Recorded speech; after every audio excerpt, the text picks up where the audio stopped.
Good morning.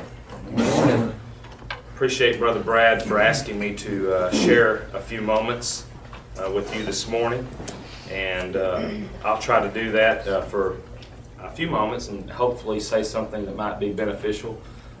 Those statements that might be beneficial will be far and few between, so just listen for them carefully because they might just slip in there somehow. I do appreciate being here, and it is a blessing anytime I'm able to be here on this campus to share. Sister Debbie May sitting here. I could say a lot about Sister Debbie May, but I am I appreciate her a ton. Being a huge Cardinal fan, one year for Christmas she got me a St. Louis Cardinals watch, which I still have to this day. Wear it on occasion if I'm wanting at the end of the year to rub it in the Braves fans' faces. I will proudly display that with my Cardinal tie. And so, but I appreciate Sister Debbie May. And then just thinking about all of the people who have encouraged me in some way, form, or fashion. I think the last time I mentioned a few, but I want to mention Brother Travis. Probably one of the most difficult times in ministry that I have experienced since I've been here. Travis was a good sounding board. He was a tremendous encourager, and he knew what I needed. And we went fishing, just got away from everything, did some things that we both like to do, and gave great advice. And I love him to this day for it. I could brag on all of you, but I certainly appreciate Brother Travis, and I just wanted to say that today. What a blessing he's been to my life.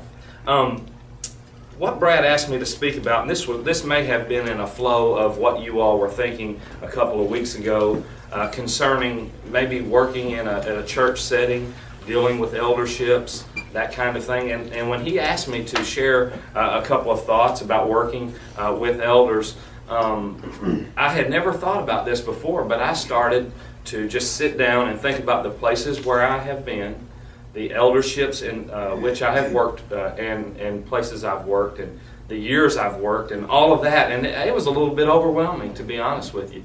I have worked for 17 years in ministry, started in 1996.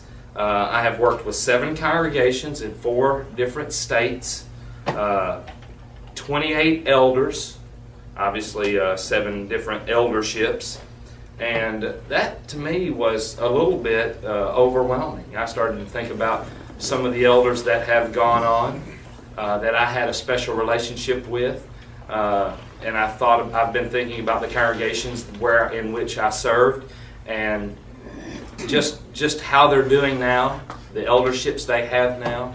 And with no exception on this page, I think a couple of elders in every place are still serving as elders in those places when I was there currently. And they're all doing great.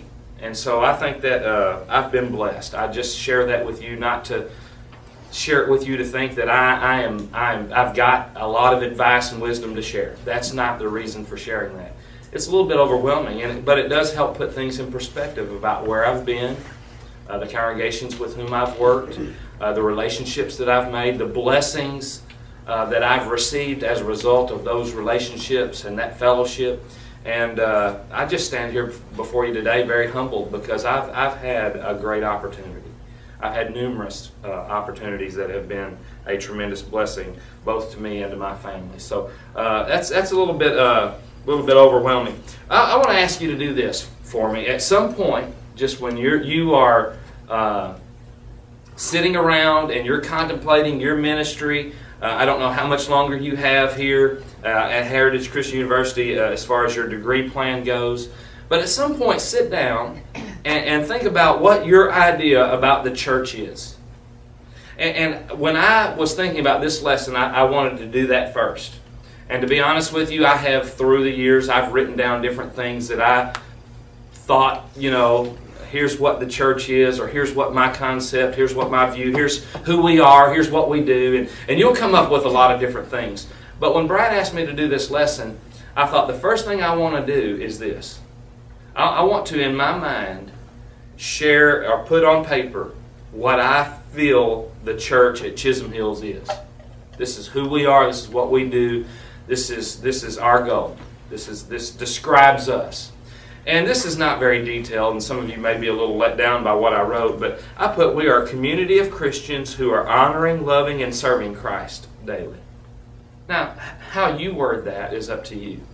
You know, I know that I could share several scriptures that communicate the body of Christ, that talk about the uniqueness of the church, that share this concept of being one body. And that one body could be in local areas, and I could talk about autonomy. I mean, there's a lot of things you could share. I just wanted to, from my own perspective, put on paper what I thought Chisholm Hills was. If you will do that, and you will stay true to what you write, you will have a great relationship with your elders. Because every day you go to your office, or when you're sitting at home on Sunday night after you've preached 2 sermons and you've heard a few comments, or maybe you're thinking about what others thought about you and your lesson, read that. Because then you will learn to understand this is who I am. Regardless of what I say, regardless of what I do by way of preaching and ministering on a Sunday, on the Lord's Day, in a service, that doesn't change the fact that we're still this. And if I am true to this end, then I'm going to try to develop relationships with my elders that help me to stay true to this and honor this. Regardless of what people say, regardless of what people do, I want to be a part of a community of Christians who are honoring, loving, and serving Christ daily. Now, I know you're probably thinking, that doesn't really fit when you're talking about elders, but it does, doesn't it? Because if that's your goal, then you're going to be that person. And if you're trying to be that person, I will tell you that your elders will pick up on that, and they will try to be those kinds of people as well. Others will pick up on it. I will tell you, one of the biggest blessings, I think, that I enjoy right now is the fact that this coming June I will have been at Chisholm Hills for 8 years. Early on in ministry, I shared with you, I've been with 7 different congregations. I've worked with the same organization, right? So that's a good thing. It's just been in 7 different locations. But as the dynamics of our family changed, you know, our needs changed, and so we relocated. I will tell you to be very careful about that. I've learned that your ministry will be a greater blessing with longevity. And if you'll stay, and you'll work, and you'll love, and you'll honor, and you'll serve, you will enjoy a greater blessing in ministry. I know that's not always the case, and especially as you're starting out, there may be opportunities that present themselves, and so and you may want to take full advantage of those. Let me just share 2 verses. One of them has already been read, that I think that, once again, these may not be the verses that you would be thinking of if you're talking about elders and the relationship as a minister that you would have with them. But these 2 verses came to mind, and because of our limited time, I can't go into detail, and I can't share several other verses that came to mind, but these 2 did. Paul, in writing the church at Ephesus there, when it was read a few moments ago, chapter 4, verses 1 through 3, what a great way to look at your ministry, to look at your responsibility individually in a local setting. Isn't that a great way, endeavoring to keep the unity of the Spirit and the bond of peace? I think if I were to not try to dig under the surface of that passage and to maybe pull out more of what Paul is saying there, I think that just looking at it from surface level and thinking about our work and thinking about ministering, wouldn't you agree that in order to be that kind of person that Paul is describing there, to be that kind of congregation, that you would have to have a serious commitment and love for the Lord? Amen. That He's number one? Wouldn't you agree that if we're going to be that kind of person, our heart is committed to Him and we serve Him? Although we're working with people, we don't serve people as though we're serving them. We serve those people as though we're serving Him. And when you think about your ministry and you think about what that idea that Paul presents there, if you love the Lord and if you're committed to Him and you're willing to serve Him, then I think that this relationship that you develop with your elders will be a blessing. once again, this isn't how I started. This is where I am at this moment. You know, I've made a lot of mistakes. There are times where you will say things that you wish you could take back. And you'll look back and think, hey, I was so stupid. Why did I say that? And but you'll grow through those experiences. The thing is not to make those same mistakes twice, you know, and to try to be a blessing. But if you'll set as a goal in your heart that you're here for Christ, for Him only. And then also the second passage, Romans 12, verse 18. As we think about, and I think that context is dealing more with our responsibility as a Christian. How do we behave as Christians in the world? How do we behave as Christians toward our government? Man, there's a big lesson there. And I think sometimes we set up an idea about what we think is right and wrong politically, and then I'll not step off on that, but I think you understand. We've got a responsibility, and God never intended for this world to change from the top down. He intended for it to change from the bottom up. That's you and me. We've got the responsibility to help affect this world. It's not through a president or through leaders, and I'm not trying to preach any kind of political platform. I'm just simply saying God says it's up to us. It's not up to them. And so let's keep that in mind as we serve. And I think maybe that might be a little bit more of what Paul is dealing with there in Romans chapter 12. But he says this interesting thing in verse 18. As much as it depends on you, you cannot determine how people in the congregation, you cannot determine how an eldership responds. Their choices are their choices. But you have a responsibility. And you have choices. And as much as it depends on you, you live at peace with all men. Aren't elders included in that concept of all men? That we've got a responsibility to develop a relationship. I could even, at this point, just because of time, I can't do that. But wouldn't this be a great place to stop and try to nail down a peg of the fact that God says, listen, here's the idea I have concerning the church. Here's the way that I want the church to function. Here are the men that I want to shepherd my church. And those men, like in, for example, Hebrews chapter 13, about verses 7 and following, you know, you're to honor those men. You're to respect those who rule over you. And there's so much that's given in Scripture about the authority and the position and the passion of shepherding God's people. And God has a design for that. And I don't want to conflict with that design if I love Him. And so there would be a great opportunity to talk about that here, but I'm not going to do that. I just want to share some practical things when I think about what I've experienced. I'm not going to get heavy in Scripture. I just want to tell you, I want to share some things that, just in a small setting, that you might be able to take home with you and to try to think about, contemplate for a while. And I'll share a couple things that might be a little bit humorous. Sister Bobby Clark, a lady that we have helped for about 4.5 years, she passed away this past week. And she loved Ira North. I mean, she just thought he hung the moon. And he baptized her in 1945. And she loved him. She loved preachers. She loved her preachers in Florida. Many of you know Larry Davenport. Larry Davenport's father-in-law was her preacher in Florida. She loved him. She loved me. She loved me as a preacher. And one time she told me, she said, Charles, she said, you remind me of Ira North. Well, I tell you what, I thought, now that's a compliment, right? And flattery can certainly hurt you if you let it.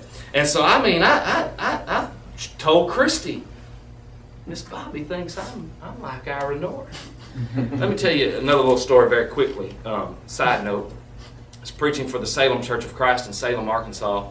I visited a nursing home there every Tuesday morning at 10 o'clock. And I would take the kids, we would sing a little while. I'm not a song leader, I generally let our kids do that. But we would sing, we'd have a great time. And this one lady that was a resident there in that nursing home, she told me, she said, come here for a minute. She said, I want you to know that Larry Gatlin, how many of you remember Larry Gatlin? A few of you remember Larry Gatlin. country singer, said Larry Gatlin was my boyfriend in high school.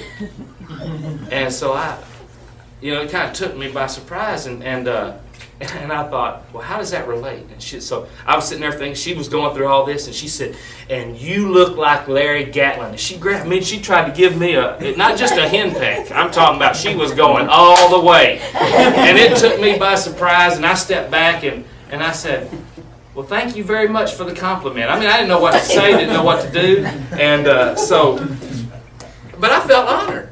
Larry Gatlin. I felt honored. And the next Tuesday we were there, Dr. Gary Phillips, who was there with us, a member at the Salem Church of Christ, he's about 5'10", he has dark hair, and I heard her saying to him, come here for a minute. Do you know I dated Larry Gatlin when I was in high school? She said, you look like Larry Gatlin. And I was like, wait a minute, I thought I looked like Larry Gatlin. So if someone tells you that you are a lot like Ira North, be very careful. Because people will tell you in the church good things about you as a preacher, and sometimes there's an agenda. Only on one occasion has this happened in ministry.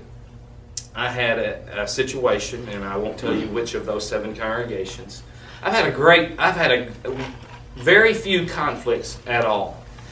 I had a great relationship with every eldership. On one occasion, there were some people who went to the elders and was not happy with me preaching on the eldership. I did that at the request of our elders, not because I felt like I needed to preach lessons on the eldership. I did that at their request, but for some reason those people did not like it. They felt like that I was being pointed, that I was in some way insulting our elders, and I was not doing that. I don't know really the rationale behind that. I couldn't figure it out. But they felt like they needed to correct me one day. So they pulled me aside after I had preached 2 lessons.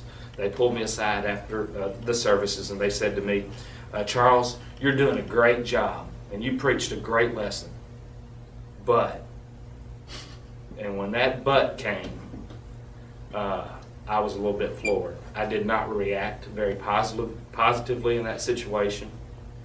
After that situation, it all worked out. I will tell you this, that's one of the few times that I have been extremely mad in ministry. I did not react as a Christian. If I could take it back, I would. As a matter of fact, I told them I quit. I walked across the church property. On the church property was the church home. I was living in the church home.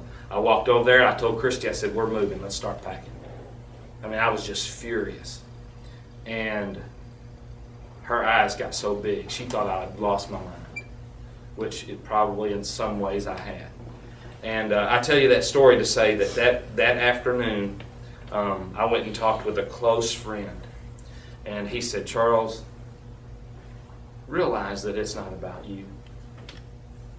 It's about the Lord. And you're here for Him. Man, I went home and I thought about that. And I completely ditched the sermon that I had prepared if I were going to stay, that I had prepared. I ditched that. And the elders came over that afternoon. They apologized to me. Charles, we should have never done that. They said things that they wished they could have taken back as it got going. And big mistake on both parts. I developed a sermon just in a couple of hours that was, in my opinion, not very good, but I preached the most positive sermon I could. I went back in there. I didn't let a single person know what had happened.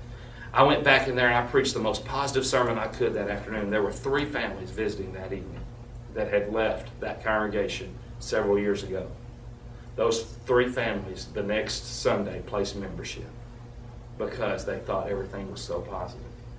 Well, how you respond can make a huge difference. But let me say this. There were a couple of people that got word that had happened, not through me. And as a result of that, I had someone to knock on my door. A very close friend and his wife knocked on my door. And they said, Charles, we want you to know that we want you to stay here. And we don't ever want you to go. And if you want us to, we will have those elders out of here in about a month. And that just kind of took me by surprise. I didn't know how to respond to that. We were sitting at my table, and I told that particular gentleman and his wife at that time, I said, let me just tell you, the Lord paid a high price for His church, and it's not up to me to destroy it. And I'll never step across the line and go against an eldership that God appointed. Now, you may have situations you've dealt with, and maybe at times you didn't deal with them very positively. Looking back over my experience and having that to have happened to me, that's one of the few times that I can tell you Christy told me that she was more proud of me than at any other moment that we had been involved in ministry. I think that she knew my heart, she knew how mad I was, but she knew I did something that was totally against what I felt at the time. And as a result, I ended up standing for the truth in the end. And that couple came back to me later on and said, we're sorry we did that, we agree with you, it's not our place, and we're going to serve effectively. Think about how that scenario could have gone. Jeremy, if I'd said, you're right, and I do want those guys gone. They don't deserve to be, they're not qualified to be elders. Could have gone different. Could have split the church. And it's up to you to decide how you handle those situations. Let me just give you a little bit of practical advice. I'm just going to mention them, very few comments. Maybe this will help you. Number one, it's not about you. I had the opportunity this past Monday and Tuesday to be in Spring Hill, Tennessee, work with the Spring Meadows congregation. Brother Dale Jenkins did the Better seminar, Better conference. And I heard 13 lessons starting at 2 o'clock on Monday, ending at 12 o'clock on Tuesday. 13 lessons. It was overload. Someone asked me, are you smarter? Did you learn a whole lot? And I said, no, I'm just really confused. But it was great. It was a great opportunity, and one of the things that I heard through almost every speaker was remember that you're supposed to be a team player. I love this book by John Maxwell, Your Roadmap to Success. I love John Maxwell's stuff. And the very beginning here, he talks about understanding where you're going. It helps you to enjoy the ride all the more.